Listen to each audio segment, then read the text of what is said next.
Shalom. We want to give all praise and glory to Yahweh Ba'ashim, Yahweh Shai, Ba'ashim Pakudash. Double honors to the elders and apostles, the great millstone camps, for teaching us the truth of the Bible. Peace and blessings to the humble elect scattered around the world. Shalom. So I want to talk about going to the book of Judges, and I want to talk about how not every king is a righteous judge. You know, like today, the kings, they're called presidents. And not every president, actually not all the presidents are righteous, you know, because when a king is set up, he sets up his decrees, you know, he sets up his laws. And some of those laws, they go against the Bible, you know, they go against the Lord, Yahweh Ba'ashim Shai. So not every king is righteous. So let's go to Judges 8 and 33. This is the book of Judges 8 and 33. And it came to pass, as soon as Gideon was dead, that the children of Israel turned again and went a-whoring after Balaam and made Baal-berith their god. Yeah, so after Gideon died, the Israelites, they went off, you know, because they didn't have a righteous king like Gideon to guide the people. And in that book, Judges, man, how many times did they needed a judge, bro? I don't even know how many times, bro. Like, Yashara would just go off. And then there's other judges too, bro, in that book, though. Just Read it again. Judges 8 and 33. And it came to pass, as soon as Gideon was dead, that the children of Israel turned again and went a-whoring after Balaam and made Baal-berith their god. See, so after Gideon died, the Israelites, they went a-whoring. Like what a whore does. A whore, she goes out into the street and she makes love to different men. That's what the Lord is saying, is that you're making love to all these gods, you know? Yeah, spiritual fornication. Yeah, you're giving them your love, you know? We're supposed to be giving our love to Yahweh Ba'ashim Shai.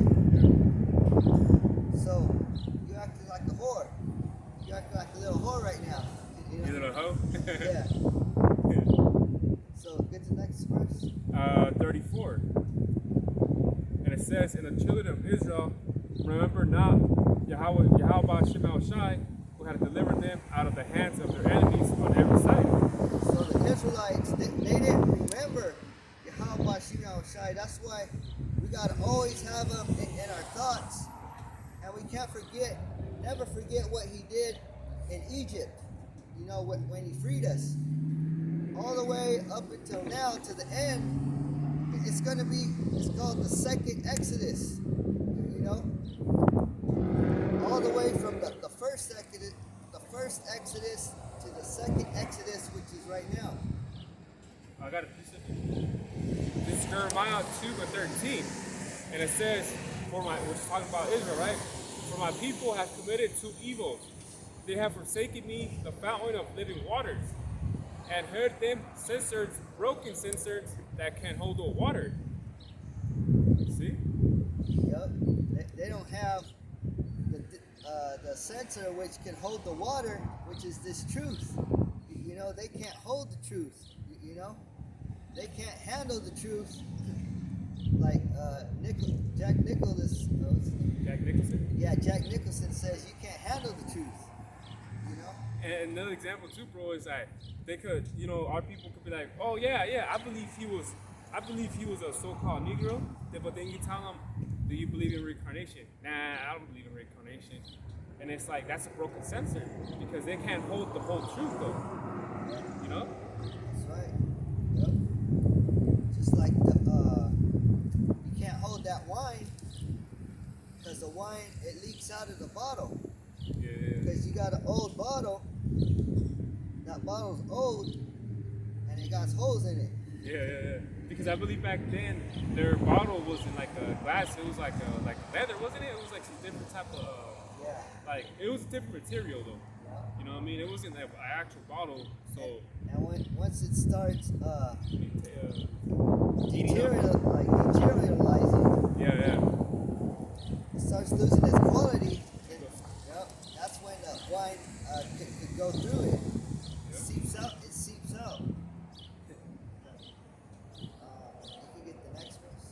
verse 35.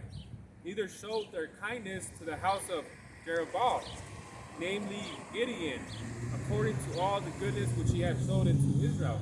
Because that name, right, Jeroboam, which what meant that was something he destroyed Baal, right? Yeah. Yeah, that's why that was his name, though. Yeah.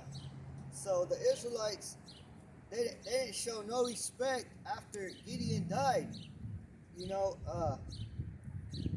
everything Gideon did, you know, it's like they threw it away. You know, just like today, like let's say if Tahar died, and then we're supposed to, you know, keep it going. But let's say if Tahar died and then we go off, that's like the same thing the Israelites did.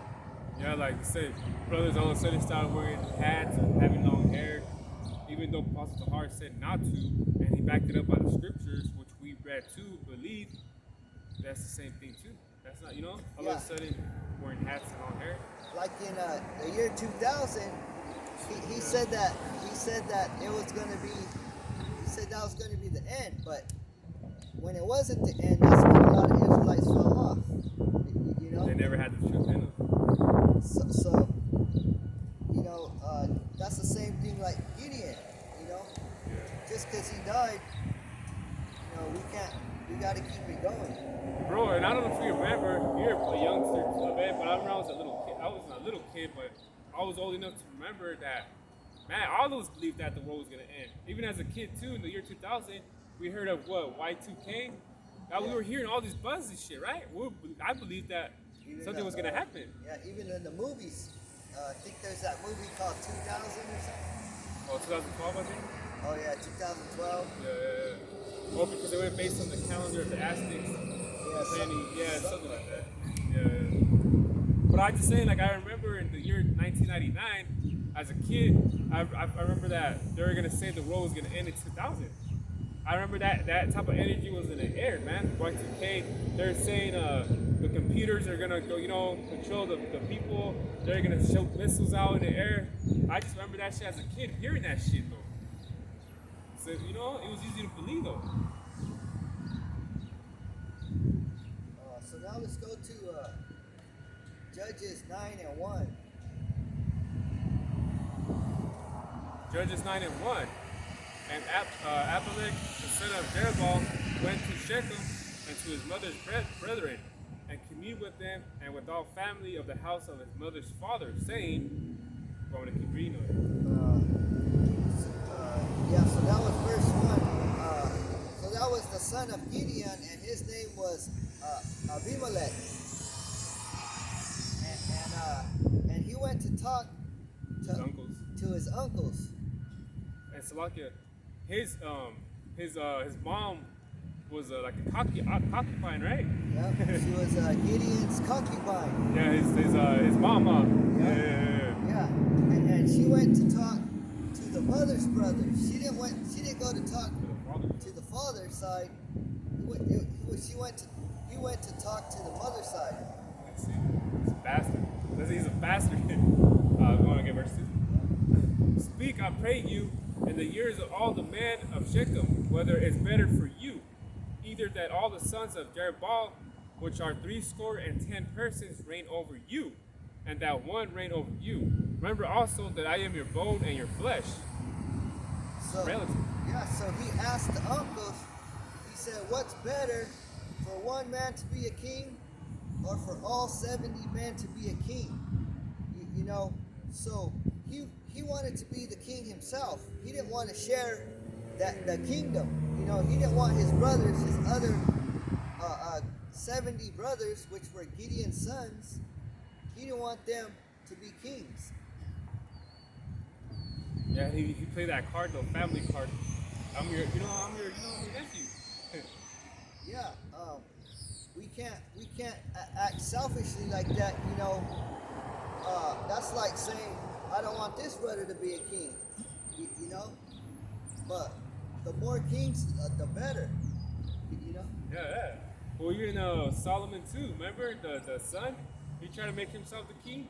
And remember they had to tell him though, and Solomon was like, "Nah, King David wanted Solomon to be the, you know." the king though. But the other brother was trying to make himself the king though. So that's selfish. Yeah, the brother is selfish.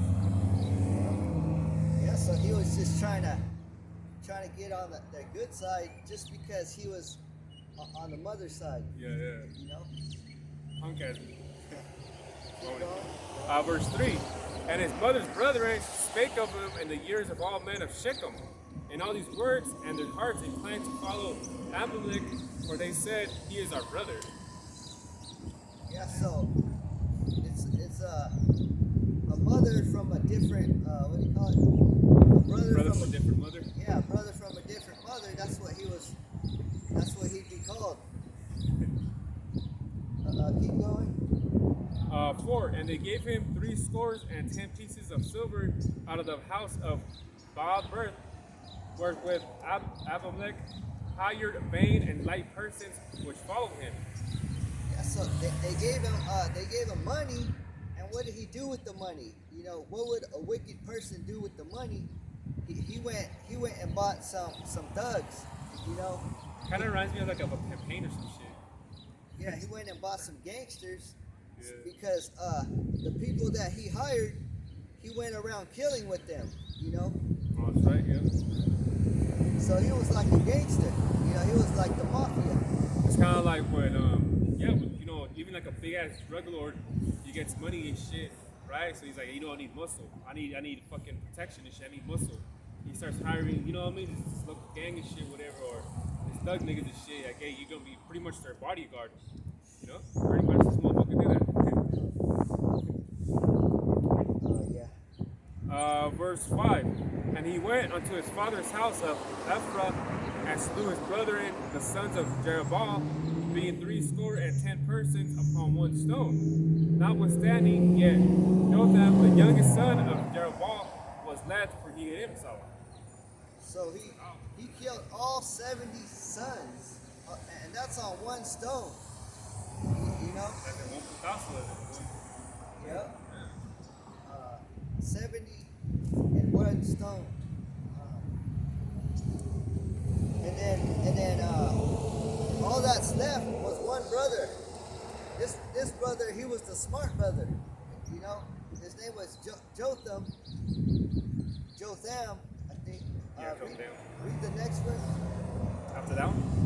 Yeah. 6 says, and all the men of Shechem gathered together, and all the house of Milo, and went and made Abimelech king by the plain of the Peller that was in Shechem. So they made Abimelech the king. Why did they make him the king? They made a king just for killing Israelites. You know, just for killing 70 sons. You get to be a king for that. That's a wicked act. Yep. Just for killing your brothers, you get to be a king. See, man, so there were still killings within Israelites. There were still killings in Israel, man, even back then. You know what I mean? Even the separation of the northern and southern kingdom, they started beefing after Solomon died, though. So Israel's always been at war with each other, you know? Even to this day.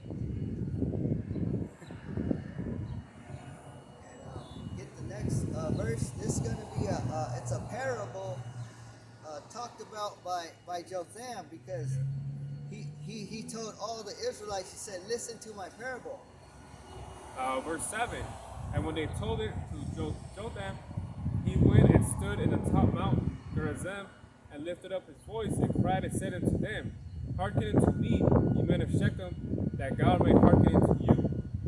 Yeah, see, the Lord, he was dealing with Jotham, you know, because he said, if you want the Lord to listen to you, you got to listen to me. It's the same thing like with Moses too. Yep. So he was what you call the voice. Yeah. Let me get that perfect. Keep going. Judges 9 and 8. The trees went forth on a time to anoint a king over them. And they said unto the olive tree, reign thou over us? Verse 9. But the olive tree said unto them, should I leave my fatness, wherewith by me they honor God and man, or go to be promoted over the trees? Yeah, so the trees, they were asking the olive tree to be king over them. The trees represent, you know, the Israelites who need a king. You know. Keep going. Verse 10. And the tree said to the fig tree, "Come thou and reign over us." 11. It says, "But the fig tree said unto them, Should I forsake my sweetness and my good fruit, and go to be promoted over the trees?" And keep going. 12. Then said the trees unto the vine, "Come thou and reign over us." And the vine said unto them, "Could I leave my wine, which cheers God and man, and go to be promoted over the trees?" So the trees, they asked the olive tree, the fig tree, and the vine tree. You know, but they didn't want to be king. You know, but the olive tree, they had the oil, the fig tree had the fruit, and the vine had the wine. This all represents the knowledge, wisdom, and understanding of the truth. But these trees, they didn't want to use that. That represents the 2/3. You know, they don't want to be kings. You know, these 2/3, they don't want to be kings. Even though they know about the scriptures, they know that they're Israelites, they don't want to be kings. You That's know? what they call sheep, man. People are called sheep, man. Anything they'll fucking go to it. They'll run to it. Yeah, because they don't want to come out here and do what we do, you know, because it's hard to get through these people.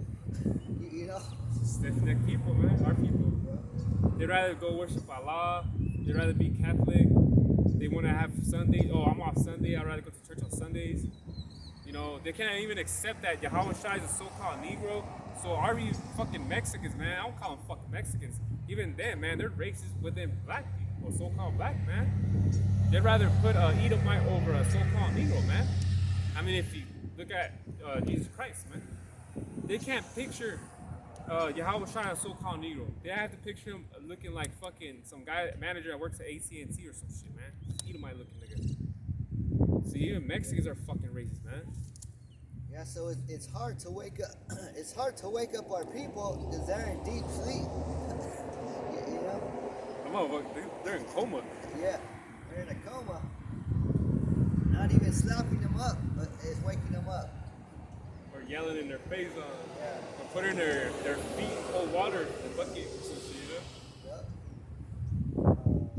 Yeah, keep going. Verse 14. And it says, "Then said all the trees unto the rabble, Come thou and reign over us." So now they have to ask the thorn bush, you know, the bush, you know, which a bush don't produce anything. It's fucking thorns. Yeah, just thorns. And that represents Abimelech, you know, the wicked king. And the rabble said unto the trees, "If in the truth ye anoint me king over you, then come and put your trust in my shadow. And if not, let the fire come out of the rabble and devour the cedars of Lebanon." Yeah, so Abimelech, you know, nothing good is gonna come out of him. You know, just fire. You know, because He said, "Trust in my shadow." You can't get nothing out of a shadow. yeah, because later on in the verse, you know, he dies. You know, Oh yeah. because of Jotham's parable. Read the next verse. 16. Now therefore, if ye have done truly and sincerely, in that ye have made Abimelech king, if ye have dwelt with Jeroboam in his house, and have done unto him according to the deserving of his hands. August 17. For my father fought for you and adventured his life far and delivered you out of the hand of Midian. Yeah, so he said, make sure you guys did a good thing by making Abimelech the king, because if not, you know, the fire's gonna, you know, the Lord is gonna destroy not only the king, but also the citizens. You know. Well, I mean, it's true though, because look at Esau's ruler right now, and look at the earth right now and the people in the earth. You know, you guys look at what's it called, Fidel Castro in Cuba. That motherfucker oppresses people, man. Well, our people too, you know, but he oppressed the shit out of them, though. You know? to his death, verse 52. Same chapter.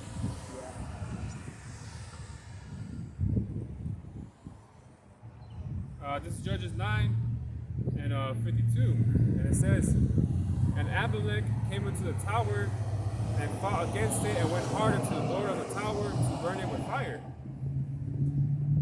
And get the next verse. And a certain woman cast a piece of a millstone upon Abimelech's head and all to break his skull. This is a woman. A woman. She threw a millstone. You know. Like a piece of it, like a, what you think about a concrete piece of a curb, right? Yeah. Threw it right on top of his skull and cracked his skull. You know. And that could represent, you know, great millstone too. Because we're the ones. You know, we're the ones who are destroying all these other camps, you know, because we got the truth. Keep going. And it says 54. Then he called hastily unto the young man, his armor, and said unto him, draw thy sword and slay me. That man say not of me, a woman slay him, and his young man thrust him and he died. So he told his own men to kill him because he didn't want nobody to know that he had gotten killed by a woman. Yeah, it's embarrassing. You would have been, it's embarrassment. There you go. Yeah, so you know, the way he ruled was an embarrassment, you know. And that would just be the gas on the fire right there, getting killed by a woman though. So imagine that. Yeah, he got killed by a woman. That's kind of funny. Oh, it's lucky. I seen a video earlier that it was in Chicago, and you know how Chicago be. And this guy, right? He got the woman from behind, and he tried to rob her or some shit. Or he tried to do something with the woman, and this woman told she was going like that. She's like, "I'm gonna fucking shoot you, nigga. I'm gonna shoot you." And this guy was still trying to, you know, he was grabbing her and shit. And this fucking Jake woman pulled her, you know, her blicky out, her gun out, and shot dude. And he was trying to go grab her, and they shot him. And then that dude was like, okay, there, stop. He's like, stop, I'll stop. And that woman, she was like, I told your ass to stop it. Call the cops and shit. Tell them that I shot you. You know what I mean? You fucking dumbass fool. I told your ass not to do that shit, and you still did it, and your ass got shot by me. You know what I mean? But I mean, even though that's on the left-hand side though, but that nigga now has to walk around saying, not walk around though and saying, but hey, he got shot by a woman. That's embarrassing. You know, Jake 2/3 and shit. You know, especially say you're a gangster, right? And if you were to got shot by a woman, like nigga, you got hit by a girl, or if you get beat up by a girl, that's embarrassing. So you know, that's what I'm saying, man. And our brother put up a video not too long ago. A woman, she killed her man on live stream. Killed her man on live stream. So these bitches going you gotta crazy. watch out. You gotta watch out. You know. You gotta watch out with these bitches though. Yeah. Oh, straight up, man. These, like that woman, man. Like I was telling, but that girl, she sounded like a guy, man. She was pull out her gun and she started fucking shoot that fool, you know. And she was a straight up nigga on some nigga sim, on some demon time, you know. And she's like, call the cops, like talking to that nigga like he's a little bitch though, and she was the man. You gotta watch out with these girls, man. Best thing is, even at that point too, though, man. These women, man, are so wicked, man. Like those bitches will set you up, man, and or they'll tell you they don't got a man, but they actually got 3 men, and they deal with you. Hey, man, these women, man, they'll set you up, man. You'll die through a woman, though. Look what happened to Adam. You know? Yeah. So we want to have the spirit of a righteous king. You know. So with that, you got anything else? That was it. We want to give all praise and glory to Yahweh, Bashir, Yahushai, Bashir, Bakudash. Double honors to the elders and apostles, the great millstone camps, for teaching us the truth of the Bible. Peace and blessings to the whole 4 legs scattered around the world. Shalom.